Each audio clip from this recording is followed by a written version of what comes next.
All right, ladies and gentlemen, my name is Mike Kelly, and today we're going to talk about creating hair for iClone using a plugin. Anyway, here's the hair tool plugin. I don't make any money from from this guy, but I think this is fantastic. You can see. So here's some of the examples of the hair you can create, and yes, you can create all of these wonderful hairstyles for women in iClone. I'm not going to do any of that today. He has great tutorials on how to create this hair. What I'm going to show you basically is how to create men's flat hair, very flat hair, because we don't have that kind of hair for men.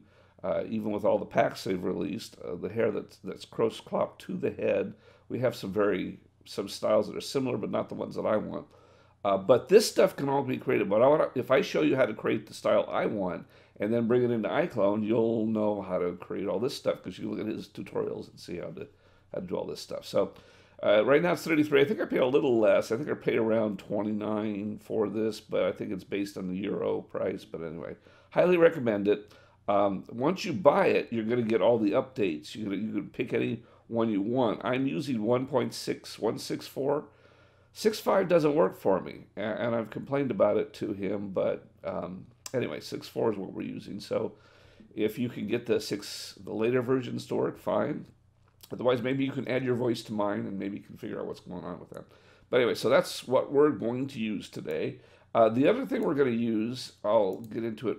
I'll show you real quick here. You don't have to have this, but you do have to have the hair tool plugin. But PaintStorm is the other thing I'm going to use. I highly recommend this for drawing the actual hair texture maps. It's only 19 bucks. I think that's what I paid for it too. This is a fantastic drawing program, and I'll show you how that works. But you can do your stuff in Photoshop if you can do it. This just makes it just so much easier. So anyway, those are the two things I'm going to be using along with Blender. And of course, Blender's free. You guys can all download Blender. I'm using the Blender Sensi, which is also free. It's an add-on for it that modifies it and makes things look a little bit nicer for me. I like the way the layout looks in Blender Sensi. But regular Blender will work just fine, and the keystrokes will be the same. So, and I'll tell you if they're different. So, you can use whatever you want, but that's what I'm using. Blender Sensi, easier to see. Okay. So now we'll start. So the steps that we have to start to follow is the first thing we're going to do is as I noted on the I'll bring that back up real quick, is we're going to create the templates. And the nice part about this step is we only have to do this once. Once you do this, then you'll have templates to use over and over again for your work. Then we're going to actually create the hair and add texture mapping to it. This is the most labor-intensive part. But it's not hard. None of these steps are actually hard. There's just a lot to these steps, which is why I've created this outline, and I'm going to be putting the outline at the end of this too, so you can follow all these steps. But I'll also splash them up on the screen from time to time so you can see what we're doing. After we create that hair, then we're in Blender. In Blender, we're going to weight it to the figure, and then we're going to export it. And then in Character Studio, we'll import it and adjust the hair a little bit. This step is really pretty straightforward, but there are a little few gotchas in here. So that's what we're going to be doing. So anyway, so here we are in Character Studio. And I've loaded in, this is the latest version of Character Studio. This has a very peculiar, I would call it a bug. We'll get to it later. It's not going to affect your hair creation, but it might affect doing other things, particularly shoes and things. I'll show you that later. But the earlier version, 1.54, which is still free and still available out there, will also work just fine for this process and doesn't have that particular bug. So what we're doing, because I told you I'm creating a close cropped hair for the male. So I load in the default male. I'm loading the base male figure here. The first thing we have to do, though, is we have to go here, and with the total figure selected, we have to reset it. The reason we have to reset it, and it's subtle for you notice the body reset a lot. The head also resets a little bit.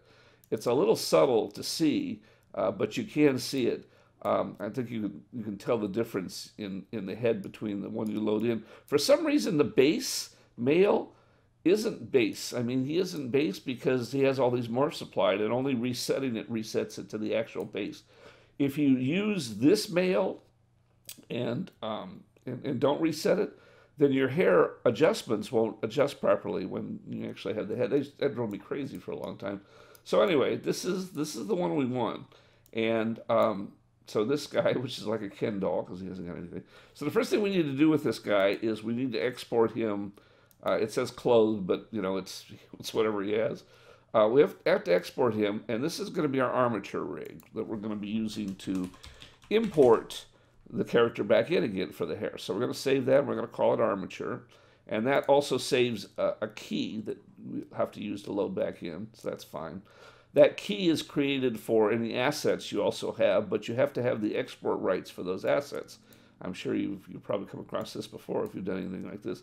So if you had a shirt, for example, you bought, you'd have to have the export rights to actually export it. Otherwise, it wouldn't let you. Now, in order to get a template, I want a skull template. You could create one. I could take the figure we just exported, and we can go ahead and select in Blender the vertices on this head and create our own skull cap, basically, to attach our hair to. And that's fine. If you want to do that, that's fine. I actually prefer to take a shortcut and use an existing skull cap. And I use Zane's hair because Zane's hair isn't DRM'd. I guess it's provided as a freebie or something. So it is that you can export it without having the export license for it. I don't actually care for the hair itself, but I want the skull cap. So by doing this, I can get my own skull cap, but you can create your own if you want. If you create your own, you'll actually have a little bit of an advantage. We'll show you later. There's an extra step that we have to do for doing this way, but we'll show you that way too. So we'll do it both ways. But I'm not going to create the skull cap myself. Like I say, I'm basically lazy, as you'll probably seen around the forum. Any shortcut I can do is better. Okay, so now we're done with all that. We can minimize character creator. We want to leave it up because we are going to be using it later. And so this is Blender. In Blender, remember this is Blender Sensei, so it will look different for those of you, but don't let it throw you. And in Blender, the first thing we want to do is import the FBX. And we want to import that hair one. I'm going to leave the armature alone. Don't need it for right now, but I want to import the Zane hair one because we're going to use that to create our skull cap. And from time to time, because of the time that this takes to import and do things, I'm going to pause the video and then cut to the chase because I don't want to waste your time and I don't really have anything more to say about it. All right, we're back, as they say in those cooking shows. So now we've loaded in the Zane character. Here he is. Or Zane hair, I should say, on this armature. And we don't really care about the armature. What we care about is the skull cap. We're going to create ourselves a skull cap. So to do that, we select the hair. So it's selected, but we don't want to move it. We want to leave it right where it is on that armature. But it is selected now. So now if I select and do inverse, I've selected everything else that is not. Oh, I'm sorry. I can't do that. Let me restart this. Let me restart. When it's selected, first thing I have to do is unparent it, because if I try to delete the parent and then it's still parented, then it'll delete itself. So we go here, so old, and I want to go to clear parent, but if I want to clear it and keep the transformation, because I want to leave it right where it's at. If I cleared the parent without that, then the hair would move somewhere else. So now I can go and select the inverse, which is everything but that hair, and then delete it. I'm pressing the X key to delete. That's a common shortcut in Blender, in case you don't know. So, okay, so here we are, and there is the hair and the skull cap. But I don't want the hair, I just want the skull cap. So the way I want to do that is to just select you notice there's two materials. There's a scalp and then the hair itself. So if I go into object edit mode here, and if you guys know Blender, just don't pay attention to my ranting and raving. I'm just trying to do this for those people who've never used Blender before. I'm no Blender expert at all. But if I select just that material, so select the faces for just that material, and then I X, then that just leaves me with that. And I might as well get rid of that material, except I've got to be in object mode.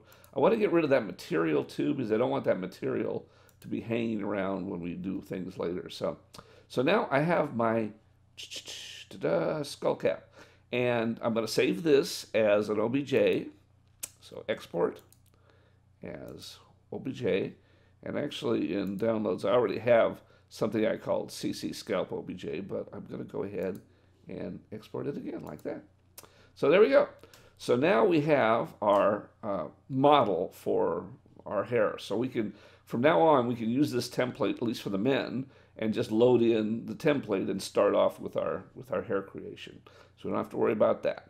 So now we're going to go to create the hair using that plugin. I'm going to assume, again, most of you are familiar with plugins, but again, if you don't understand anything about Blender or plugins, I'll start from complete scratch. In user preferences, you go into add-ons, these are the plugins and user plugins. These are the ones that are installed. No, the Sensei format is installed, so that changes the look and stuff. And here's that hair tool. And it's installed and activated. And the way I could remove it here, same way. The way you install them is you install add-ons from the files, and you just go to the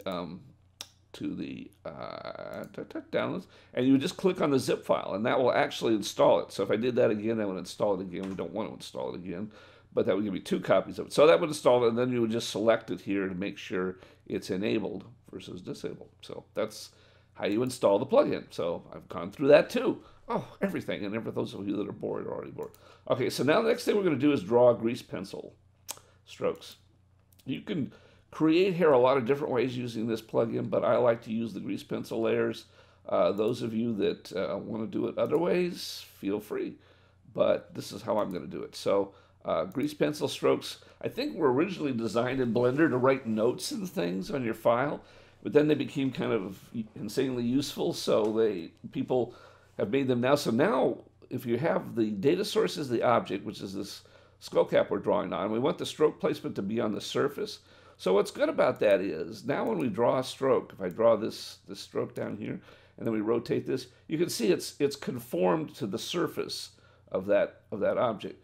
Now that's pretty cool, because then we can use that later on to generate our hair strokes and surfaces and things. So that's why we use the grease pencil to do this. And I'm not going to go through creating a ton of hair, because honestly, to do it right and to draw it right, you could really spend hours and hours.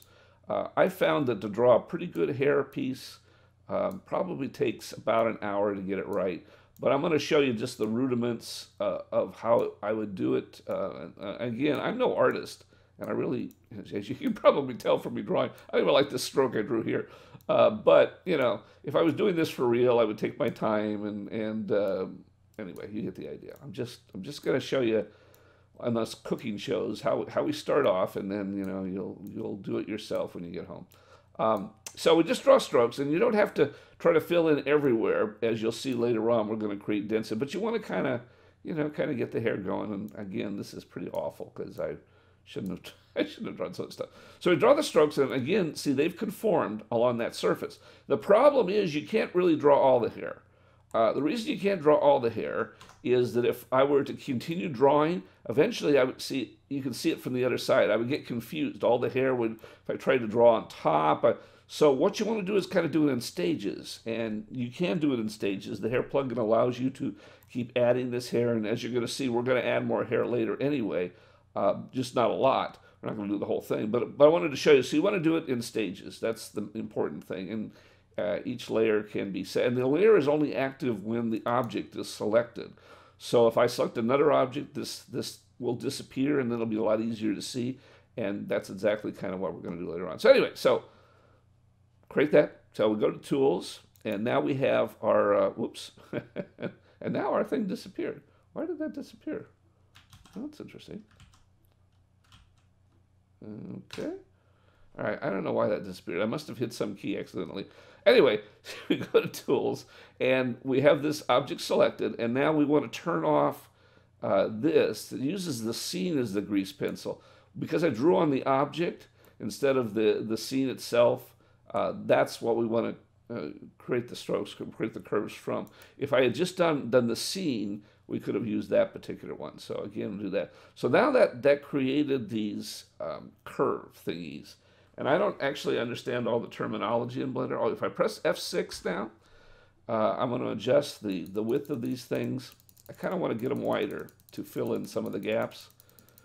Again, this is kind of your personal preference as to how you want to draw your hair and create your hair, and you want to do it how it works for you, but this is how it works for me. So I'm just kind of filling in the gaps and and you notice how they all lie really nicely along that head. I don't actually have to align the curve tilt. If I did, I could select the actual hair mesh, which is that thing, and then align it along that, but I don't really need to do that again. But you could smooth some of the curves. You could also smooth the tilt a little bit, although that's not really working there. You could randomize the tilt if you wanted it to be a little less, you know, a little less smooth, which we can. It's fine. But the curve part of it, and you can even edit the curves. You can actually go in and there's an edit curve option where you can go in and do things. But not really going to do any of that right now. So you'll learn how to do all that stuff when you watch his tutorials. And now we make ribbons out of it. You might go, well, where did all your stuff go to? Okay, the first thing we have to do is align the ribbons to match the hair again. And you'll notice that in doing this, some of it get twisted and some of it turned around. Some of it even went inside the head. Not really worried about the stuff that goes inside the head, but I want to kind of get the stuff smoothed out. So that smooth tilt helps a lot there. Smooth curves helps a little bit there. This is basically fine. It's not fantastic. If I don't like some of the placements of these, like this one here, when I turn it into a mesh, I can edit it further, which I think I'll show you right now. So now it's actually a mesh, and if I go into edit mode, so well, actually I wasn't in the mesh selected. Mesh, there we go. When we go into edit mode, you can actually now edit this mesh. So those of you, again, that know Blender, I really don't know Blender much at all. You can go in and you know, kind of make the mesh look better in spots. This is that long line that I drew that wasn't very good.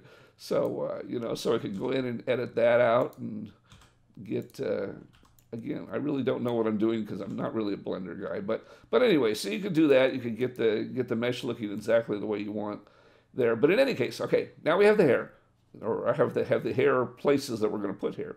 So now I'm going to go into the UV editor and assign both the UVs as well as the texture to this hair.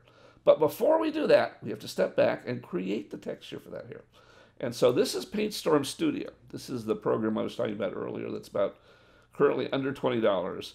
And this is a hair brush that I actually have. Hair brush, that sounds weird. It's a brush for hair. I don't know how to explain that. Anyway, and it's the size of this map. Okay, that's all right. So anyway, this is a hairbrush that the guy that wrote the plugin allows you to download for this particular paint program. Although you can also create this brush yourself. It's really pretty simple. But I'm not going to go into this paint program because I'm not an expert in this paint program at all. But this is the brush, and you'll notice that creating hair is just really easy. It's just, this brush makes it simple. It's like if I could, and I've tried this in Photoshop. I tried a lot of different supposedly hair brushes similar. Couldn't get anything to work like this. So anyway, this is the hairbrush, and you just draw some hair. You don't have to draw a lot of it. You'll see later on. 3 or 4 is actually plenty for use in the program, but for some reason I have a much bigger canvas. I think the default canvas is bigger than the one I normally work on. In any case, you just draw some hair, and I've already saved some of the hair that I drew using this, so I don't, in a much smaller format, so I'm going to do that. You can use that hair, but you can use this one too. It doesn't matter. Basically, what's going to happen is you're going to go into Blender now and go to change the view to the UV editor, okay? I know some of you guys that already know how to use Blender are going, I'm so bored already. But this is the hair that I created earlier with that program, doing exactly the same thing, just drawing the strokes down. And now we're going to assign these UVs to that to the mesh that we had. And to do that, there's a plugin. I'm pressing, I think it's spacebar in the regular Blender. Control spacebar works in this version, but you want to get this this hair thing, and so to do that, you can type in hair, and it lowers it down to this. That's the version you want. So that's the little plugin that he supplied. And then what we're going to do is just draw these little UVs over each one of these hairs. What this is doing is for each of those ribbons, it's assigning the UVs, but it does so on a random basis. So by having 3 or 4 of these, or what do you have, or 4 or 5, whatever, however many you have, it's just enough. You need at least 4 to make it random enough, but you could have as many as I had in that other one, 20 or whatever. It doesn't matter. But you don't need a lot. So basically, what this is going to do is it's going to assign each one of these to one of those strands, and we probably have 20 strands, so it'll probably use each one of these once or twice, and it'll also rotate them and randomize them. It's just as nice. So now I enter. So now that's selected. So now we go back to 3D view. Now you can't see that in Blender because Blender's kind of crappy. There is a way to kind of get texture, but I still don't think that you can see. You can't see that. Anyway. Oh, that's the other thing. We now have to assign a material to that. Insert this in here because I got this a little bit out of order, and it's been a long time since I did this. So I want to put this in just to clarify some things. The hair, you don't want to assign a material to the hair because if you do, you're going to end up with multiple materials. And you saw that multiple material thing when I was exporting it. You had material 1, material 2, and you're going to see that from now on in this part of the process. I'm inserting this into the process to show you that you don't have to end up with more than one material. Here's how it works. So here's you notice we have still the scalp, the skull, scalp and the hair separate. I've been drawing a lot of hair on top of this. Now I'm going to create some more hair. So here's one hair already on here. So now I'm going to go ahead and create another. What am I trying to do? What am I trying to say here? Another grease pencil layer. So I'm going to do grease pencil, and I'm going to draw on top of this hair that's already here, just to show you. I'm not even going to try to do this really very well, but I wanted to show you that you don't have to end up with multiple hair materials. So I already have assigned the UVs for the hair underneath there, but I'm not going to try changing the names because I don't really want the names to change. I want the UVs to be exactly the same because you really only need one set of UVs for all the hair anyway. So there, I'm done with that. I'm going to the tools real fast. I'm going to do this curves. I'm not even going to do this real well. I'm just going to add the ribbons. I'm going to align them to the hair mesh, and then I'm going to smooth the tilt, smooth the curve. That's all. And then I'm going to go ahead real quickly and assign the UV maps to this hair. I will assign it if I get back to where I have it selected. Curve to mesh ribbons. First, I got to do that. You can't assign a UV map unless it's a mesh. Okay, so anyway, do this real quick. Assign these UVs here to the hair. Don't even have to be particularly careful about how I'm doing this. And then we go back to the view. So now we've assigned all the hair. Notice there's 2 separate pieces here. So now I go to object mode. I'm going to join this one to the other one. I'm holding down Shift and then J to join them. So now I got one. I'm not going to join them to the scalp just yet because I just want to show you that by doing that, when we export this as FBX, just as a test, then we bring it into, I'm opening it up in Exchange. Oh, that's right. I've got to do a monitor. Let me drag this over. So here it is in Exchange. This is the extra hair that I've loaded down on top of this. And so if I click on this, you'll see, even though I didn't name this, there's just this one material called root mode. And so if I go ahead and then add in the test hair on top of that, so all that hair shares that same material, okay? Just so you understand. The scalp is separately, so you don't have to have more than one material on your hair, and there it all is. So anyway, that's all I wanted to show you. Just so now pay no attention to the fact that through the rest of this you're going to have dual materials on that hair. You do not have to have that. Now what we want to do is take a look at this. And you can check on your progress by exporting this to an FBX real quick and go into downloads, and we'll call it, I just had a cat jump in my lap. Oh, now it's going to be a lot harder to do this with a cat here. Hi, Julie. Hi, sweetheart. Yes, I love you. I'm talking. She hates it when I talk.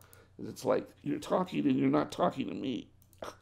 Right, yes, you're sweet. I love you very much, but you're kind of in the way. Okay, all right. Hopefully I can see what I'm doing still here. What did I call that? Did I call it test? Hopefully. No. Oh, hi, Julie. Yes, I love you a lot. Oh, you're so sweet. So sweet. Okay, so here's our test. And oh God, if the cat steps on the keyboard, we may have to restart this. I'm gonna go down to hi cat. Hey, yes, and the hair material, and I want to load in that test hair so you can see it. Okay, there we go. So there's our, and we'll bump up the texture. For some weird reason on FBX, the texture doesn't come in at 100%. I don't know what that is. So there's our hair. So you can see, whoops, let's see, that's how it's assigned. And yes, I'm getting a cat pincushion in my belly now. Everybody who's ever had a cat knows how that goes. Anyway, yes, I love you, sweetheart. And then opacity here. So this is the skull cap behind that, so you can see that there. So we haven't got all the stuff assigned to it that we need to. I'm not going to worry about that right at the moment. So anyway, so there's our hair. So you might say immediately to me, well, Mike, if you knew me, you'd say Mike. Otherwise, you'd say Kelly Tunes. No. Hi, kitty. Yes. I like having a cat on my lap while I do this. You'd say, well, wait a minute. There's, that hair's okay, but there's all these spaces and gaps and, stuff. And yeah, it's all right. It's hair. But, and you're right. You're right. This is just your first pass. You need to add more layers onto this, even with a flat hairstyle like this. And so to do that, oh gosh, this is really hard to do while I have a cat on my lap. What we're going to do is, yes, sweetheart, I love you. We're going to draw more hair, more grease strokes. But you notice what I did is I have the hair mesh selected while I'm drawing these grease strokes. I'm not selecting the scalp. The reason for that being is that we want to draw on top of this hair, and so it'll follow the line. Oh, God, thank you, thank you. I just lost a cat off my lap. It'll follow the lines of this existing mesh here, and that will fill in the gaps. And while you're doing this, you could also look back. All right, stop that, stop. Now she's chewing on stuff. All right, this so you can look back. I have a dual screen monitor, so actually I can see the other mesh while I'm doing this. But if you have that, that's good. Otherwise, you could bring it back up to your, you could bring it back up to here and look at it and see, oh, there's a spot there that I got to fill in. So you come back here and then go back to draw some more and fill in the gaps, and get it there. But anyway, that's the basic idea. You want to have at least a few layers of this hair on here. All right, come on, get down. She hates it when I don't do things with her. All right, so anyway, so there's that. We'll do one more thing. So we'll go here, and we're going to generate again the curves for the grease pencils. Notice, see those things laid on top of the other hair. So again, you're going to go through all the smoothing and the whatever, and add ribbons, and then you're going to adjust it for the hair mesh and align the curve tilt and smooth the curve, smooth the tilt, whatever.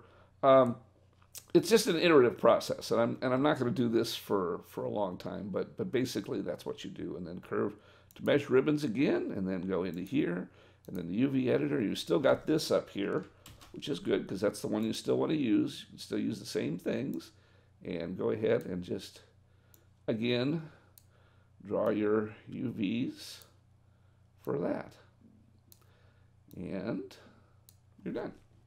Okay. And we'll do one more export just to show you that we've exported. We've done a little bit more hair. As I said, it's an iterative process. You're going to go ahead and we'll do the test again, and you'll keep looking at it and say, oh well, now I've got to do this and test. Oh, and there it is. And now again, you've got to. Whoops. You've got to get you into my life here and get the texture, diffuse, that, and got to do it for the other one too, that, and then you can, anyway, you get the idea. I'm not going to do all of this process because that's really annoying. I'm going to go through all this. I might do a little bit more, okay, good, that's bumped up. Okay, good. Okay, so anyway, so eventually you'll get enough hair. And actually, even though it's also a little sparse, when you have the, by the time you have the skull cap behind it and get that done, this might be close enough to as much hair as you need. For me, for my styles, I'm doing thinning hair anyway, so this is actually pretty good. Those of you that want a little more hair, you might do one more layer. You can see all the layers are layering themselves on there. But, whatever. You're not going to need too many. One more layer would probably be plenty for almost anybody's hair. Okay, so now we're done, let's say, with that part of the process. All right, now, what we're going to do is we're going to now join all of this into one object. And this gets a little tricky, so bear with me here. The way you're going to do this is you're going to pick the object, and then the last thing you pick is the parent. So now I've already got this curve thing here. I'm going to hold down the Shift key and pick the skull cap, and then Control J to join it. And notice that now that made it part of this hair mesh thing. And now if we look in here, we have the two materials. We have the hair material and the scalp material still as part of that hair mesh one. Okay. So now same thing. We go to the other one, that other curve, and then hold down the Shift key and select the scalp, and then Control J. And now, see, we've joined it all into one mesh. Okay, so we've got this, we've got our hair attached to the scalp. It's the scalp. Attached to the scalp. And I think what I'll do down here is I'm going to rename this. You don't really have to, but just gotta get this interface right. Damn it. Leave that alone. I don't want to move that from where it was. Get this moved over here and call this CC hair, just to make it a little bit easier to understand once we start linking things in here. Okay, so we have this this object, CC hair, object mode. And what we want to do, remember how we mapped the hair itself using the UV editor? Well, even though we imported the scalp in with its own UV and its own mapping, for some reason Blender doesn't preserve that. You've got to remap it. And I'll show you that. We'll go real quick. I don't want to make this longer than it should be, but let's just export this as FBX real quick to test. And then we'll go into Exchange real quick. And we will open this up, this test one. And so right now, there's you can't see the scalp. I'm not going to worry about the hair right at the moment because I'll have to assign the textures to the hair too. I mean, I can show you really quick about this. I'd have to go in. Well, let me just do the scalp first because I want to show you the scalp.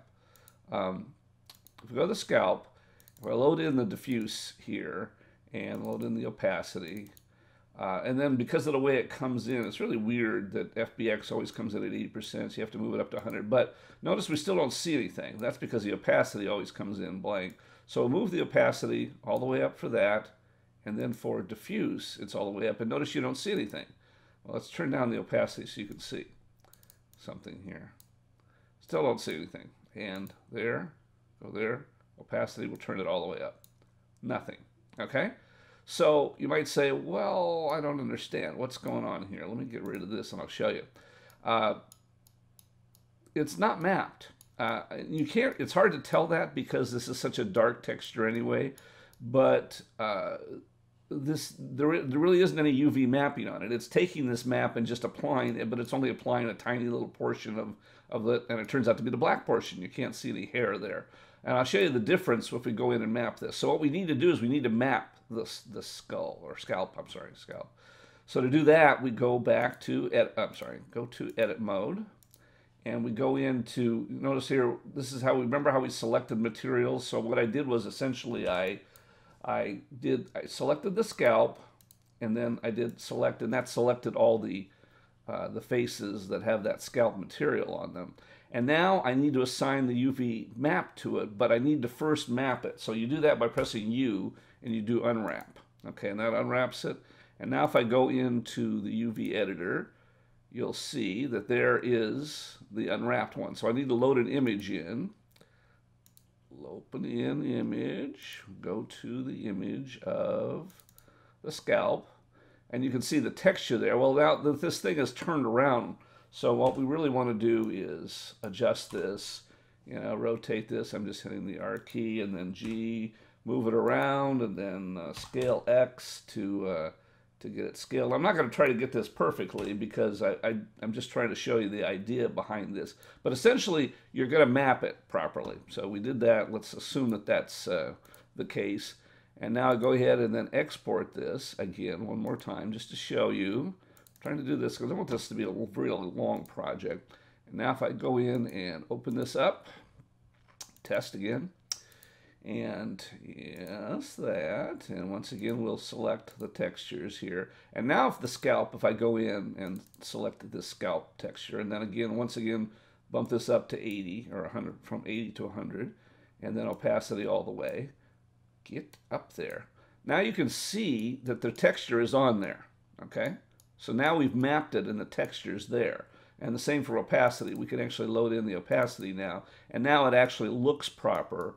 And then we would also do that on the hair materials. We would load in the textures for there. But like I said, I don't want to make this a big, long project here. I just want to kind of show you the basic ideas here of why we're remapping that process. But anyway, so this is what our hair is going to look like when we finally get there. Okay.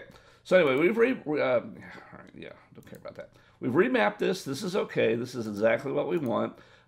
Just to make this good, we probably should save this out either as an OBJ or you can save it as a Blender file. It doesn't really matter what you want to do. You could say my created hair is what I had it. Okay, so anyway, so now that's our hair. So remember, now we want to load back in the armature to be underneath there. So we want to import the FBX and load that armature. Hey, we're back on the other side and this is loaded in. I have no idea, if I've already mentioned this before, why my system's taking so long in Blender to import an FBX file, but it is, therefore I'm backing it up. So you notice it loads back in right underneath that mesh that we created, so that's great. It's fantastic. We're in good shape there.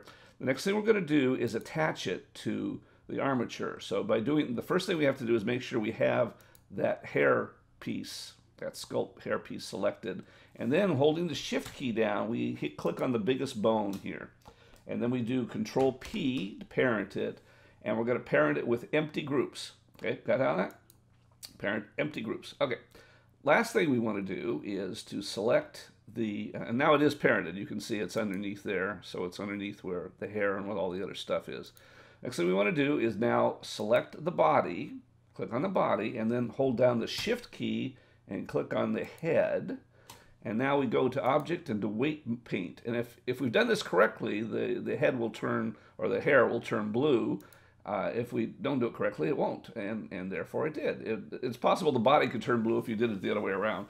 Okay, so that's fine. So we want to do that. And then the last thing we have to do is set the weights here. So we'll go to the Tools, Weight Tools, we go to Transfer Weights, and what we do is go down to Transfer Weights, and then we go to the Source, and we click on By Name. Okay? And that's it. We are all done, in Blender at least. So now we want to export this. So to export, the one more thing we have to do is go to FBX to export, and we want to go to Armature here in the FBX export and take off Add Leaf Bones. Otherwise, it's going to add a lot of extra bones. It's going to screw things up. So now we're all done. We're going to go to Test to export this. And I export it, and because this also takes a while, I'll catch you on the flip side. Back on this side, we've exported it. Again, I have no idea why my Blender takes so long to do all that process. I may figure it out, or I may not even care. So now we're in Character Creator, okay? This is Character Creator 2.3, I think. Is that where we're up to? 2.3, yeah, 2.324. Latest version, supposedly. There is a slight problem using this version. If I use an earlier version, I don't have this problem, so it is a problem, but it isn't a problem for the hair. For those of you that are making shoes, it's going to be a big problem. You probably should report it, but I'm not going to worry about it for my purposes. Maybe I'll report it later on. So we're going to load in the key. That's that armature key. Remember that you have to have that key file, so it'll load this stuff in, and then you just say OK. And now it's going to go through. Now this is the moment of truth. If everything is correct, if you did it right, you're going to get pass, pass, pass here, which is what we want, and your hair is going to be categorized as hair. Let me explain a couple of the issues that you might have. First of all, you might get some failures here. You can get failures if you had that leaf bone thing selected. You can also get a failure on your hair that'll say the texture is wrong if you didn't properly weight map it to the body. So got to be careful about all those steps. The one last thing that can happen, and this is a weird one, is that sometimes instead of coming in as hair, it'll come in as cloth.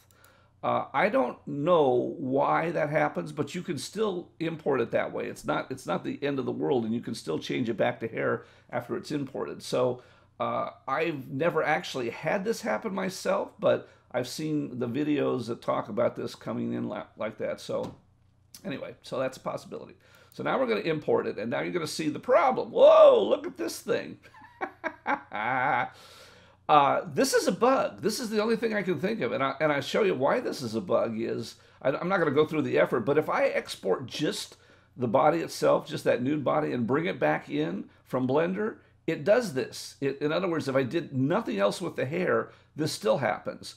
So, and it doesn't happen in Character Creator 154. So there's some bug here. If you're going to do shoes, this would really be a problem. I don't even know how you, since I don't really care about shoes, that's another issue. So yeah, we don't need to worry because we're not going to actually use the body for anything other than just as a positioning marker for the hair. But it is weird, and I don't know how to explain it. So anyway, so now the important thing is the hair. So we're not going to worry about that process. We're almost through. We're almost through. So the one thing you have to do here is now with the hair selected, you're going to have to remap your materials here. So again, not remap them, but load in the assets for them.